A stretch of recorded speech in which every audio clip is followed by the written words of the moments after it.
अस्सलाम वालेकुम। आप सबका क्या हाल चाल है। उम्मीद करता हूँ आप सब खैर खैरियत से होंगे और अल्लाह ताला की हिफाजत में होंगे। आज 6:25 हो चुके हैं, जुमे का दिन है और 20 तारीख 20 मई 2022।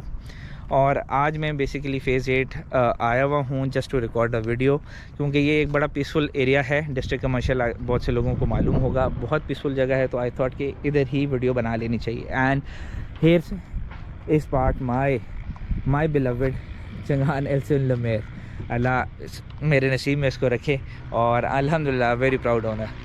आज का टॉपिक कल का, जिस तरह आपको मालूम है कि कल का टॉपिक मैंने ओशान X7 को कवर किया था, तो आज का टॉपिक बेसिकली मैं जो डिस्कस करना चाह रहा था, क्योंकि बहुत सी क्यूरीज मुझे आ रही थी कि यार वकास भाई ये मुझे हमें बताएं कि हम एल्सविन क्यों लें। तो वेल मतलब reasons, there are hundreds of reason जिसकी वजह से आपको एल्सविन लेनी चाहिए, और there are hundreds of reasons कि आप किसी और ब्रांड में जाना चाहिए। ये at the end of the day मेरी अपनी अगर राय पूछें कि वकास भाई आप क्या सोचते हैं, तो for me at the end of the day it's मतलब पर्सनल चॉइस है, पर्सनल प्रेफरेंस है कि मतलब कोई लोग होते हैं असी तो होंडा ही लेसा, मतलब वो ब्रांड कॉन्शियस हैं, उनको होंडा ही पसंद है नो मैटर व्हाट, जितनी मर्ज़ी महंगी हो जाए, जिस मर्ज़ी कैटेगरी की गाड़ी हो जाए, category by category I means hatchback हो जाए, सब कॉम्पैक्ट सेडान हो जाए एसयूवीज़ हो जाए, मतलब अगर फॉर एग्जांपल कंपनी कुछ भी लॉन्च करेगी तो they will go for Honda. Similarly Toyota वाले टोयोटा की बात करते हैं, एल्सविन वाले एल्सविन की बात करते हैं। सबसे पहला जो पॉइंट आता है उसमें ये है कि आपको पता चल गया सब कॉम्पैक्ट सेडान है, एल्सविन भी, यारिस भी, सिटी भी और प्रोटॉन भी, ठीक है। अब इसमें सबसे पहला सवाल जो कंसिडर करने वाला है दैट इज़ प्राइस। अब प्राइस के लिहाज से देखा जाए तो देयर इज़ नो डाउट कि प्रोटॉन सागा जो है सबसे कम है आज की डेट में प्राइस टैग के लिहाज से। वो तकरीबन आप कह सकते हैं 26 a little plus a little minus, ठीक है। बट उसका सबसे बड़ा प्रॉब्लम ये आ जाता है कि उसकी जो डिलीवरीज़ हैं बहुत लेट हैं। लोगों की, बेशुमार लोगों की फुल पेमेंट्स गई हुई हैं और उनको डिलीवर नहीं हो रही गाड़ियाँ। आई डोंट नो कंपनी क्या प्रॉब्लम कर रही है। जो बेसिक अभी तक की मेरी नॉलेज है वो ये है कि Alhaj group is becoming the reason जिसकी वजह से ये प्रॉब्लम आ रही है। वजह यह है कि प्रेसिडेंट सेट हो गया था उसी दिन जिस दिन अलहाज ग्रुप ने फॉ को फ्लॉप करा दिया था। मतलब फॉ एक बहुत तगड़ी गाड़ी आई थी, मजबूत गाड़ी थी, परफॉर्मेंस के लिहाज से अच्छी थी, बट इसी तरह डिलीवरीज़ का इशू होने की वजह से प्रोटॉन का वो उतना डेवलप नहीं हो सका, जिसकी वजह से वो मार्केट से फ्लॉप हो गई, डिसकंटिन्यू कर दी गई, ठीक है। तो अभी प्रोटॉन में भी अलहाज ग्रुप बैक एंड के ऊपर है, तो आई थिंक अल्लाह ना करे बट ये है कि if the things go like this तो there is a bright chance कि इतनी कम होने के, प्राइस कम होने के बावजूद भी वो फ्लॉप हो जाएगी और शायद डिसकंटिन्यू भी हो जाए। ये मेरी राय है, बाकी वक्त बेहतर बताएगा कि क्या होने जा रहा है। दूसरी ऑप्शन आपके पास आ जाती है यारिस की। यारिस की अगर देखें, अब अगर टॉप ऑफ द लाइन की आप यारिस की बात करते हैं तो आज की डेट में सारे खर्चे डाल के on road price, the source is park wheels of course my beloved, तो वो 3826 की आपको पड़ती है Yaris top of the line. और टॉप ऑफ द लाइन से मेरा मतलब है एटिव एक्स CVT, ठीक है।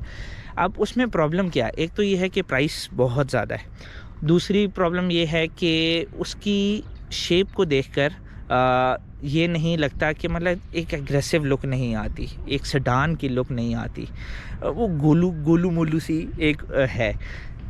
ये जब मैं बात कर रहा हूँ ये मेरी पर्सनल राय है और मैं किसी को रेडिक्यूल नहीं करना चाह रहा, मैं अपनी एक पर्सनल राय बता रहा हूँ। जो डाई हार्ड टोयोटा ओनर्स हैं, मेरी दिल से उनके लिए दुआ है कि whatever they are driving, अल्लाह उनको खाना अंडाना नसीब करे और वो गाड़ियाँ उनके नसीब में हों। ये मैं अपनी पर्सनल राय दे रहा हूँ। तो उसमें ये है कि महंगी है पहला, दूसरा ये है कि कोई एग्रेसिव लुक नहीं है, गोलू मोलू सी है, तीसरा उसके अंदर जो ड्रॉबैक है मेजर कि यार इतने पैसे बंदा लगाए, अराउंड आप कह सकते हैं 3826 लगाए, बट उसको सनरूफ ही ना मिले, ठीक है। सनरूफ एक ऐसी चीज़ है, देखें वो यूज़ होती है, कितनी यूज़ होती है या नहीं होती, द थिंग इज़ कि जब वो सनरूफ ऊपर है, एक ऑप्शन है और एक ऑप्शन नहीं है, तो उसके अंदर सनरूफ नहीं है, हीटेड साइड मिरर्स नहीं आते। अनफॉर्चुनेटली 38.5 लाख रुपीज़ आप लगाएंगे और आपको क्रूज़ कंट्रोल भी नहीं मिलेगा, ठीक है, वो आपको आफ्टर मार्केट में जाके लगाना पड़ेगा। और TPMS इसके अंदर नहीं है, बिल्ड क्वालिटी के इश्यूज़ हैं, और जहाँ तक मेरी नॉलेज है पार्किंग सेंसर्स भी नहीं है। जहाँ पे मैं गलत हूँ, मैं I am open to criticism, healthy criticism. आप ज़रूर मुझे बताएं कि नहीं विकास भाई आप यहाँ पे गलत थे, एंड इंशाल्लाह दैट थिंग। अब तीसरी ऑप्शन आपके पास आ जाती है सिटी की। अब सिटी देखें, जो मैं top of the line variant से की बात करूँगा, क्योंकि वही एक चीज़ है लेने वाली। बाकी जिनके पास थोड़े और पैसे कम है वो बाकी चीज़ों में भी जा सकते हैं। माइंड यू कि एल्सविन के बाकी जितने वेरिएंट्स भी हैं वो यारिस और सिटी के वेरिएंट से भी सस्ते हैं, तो ये आप हम उसके ऊपर अलग किसी दिन बात कर लेंगे। तो नाउ गोइंग टू इसमें आप देख लें सिटी माशाल्लाह on road price Aspire CVT 1500 cc 40,29,000 रुपये की आपको पड़ेगी आज की डेट में। अब डॉलर महंगा हो गया, अब ये सारी कंपनीज़ की प्राइसेस बढ़ेंगी, बट ये आपको पता होना चाहिए कि जितनी मर्ज़ी प्राइसेस बढ़ जाएं, चंगान वाले भी प्राइसेस बढ़ा लें तो वो यारिस और सिटी को बीट नहीं कर सकते, वो स्टिल सस्ती रहेगी। तो सिटी 40,29,000 रुपये की होकर स्टिल मतलब इतनी महंगी क्यों बंदा लेगा, पहला सवाल। और दूसरा ये है कि ओल्ड जनरेशन क्यों लेगा। तीसरा सवाल, सनरूफ इतने पैसे देकर भी अगर सनरूफ उसे नहीं मिल रहा तो वो क्यों लेगा, ठीक है। और तो ये कुछ चीज़ें हैं, इंजन के लिहाज से देख लें, जनरेशन के लिहाज से देख लें, तो बहुत से फैक्टर्स हैं। वेयर अगर आप बात करते हैं एल्सविन की, देखें एल्सविन आपको मैंने जिस तरह प्राइस कोट की थी 3463 की आज की डेट में आपको पड़ती है, तो एल्सविन में आपको क्या मिल रहा है। एल्सविन में सबसे पहले आपको इसमें बहुत से वो पॉइंट्स होंगे जो कि ऑलरेडी दूसरों में भी हैं, बट मैं एक ओवरऑल आपको बता रहा हूँ। देखें आपको एलॉय रिम्स मिल जाएंगे, ठीक है। बैक एंड के ऊपर अगर आप आ जाते हैं तो आपको पार्किंग सेंसर्स भी मिल जाएंगे।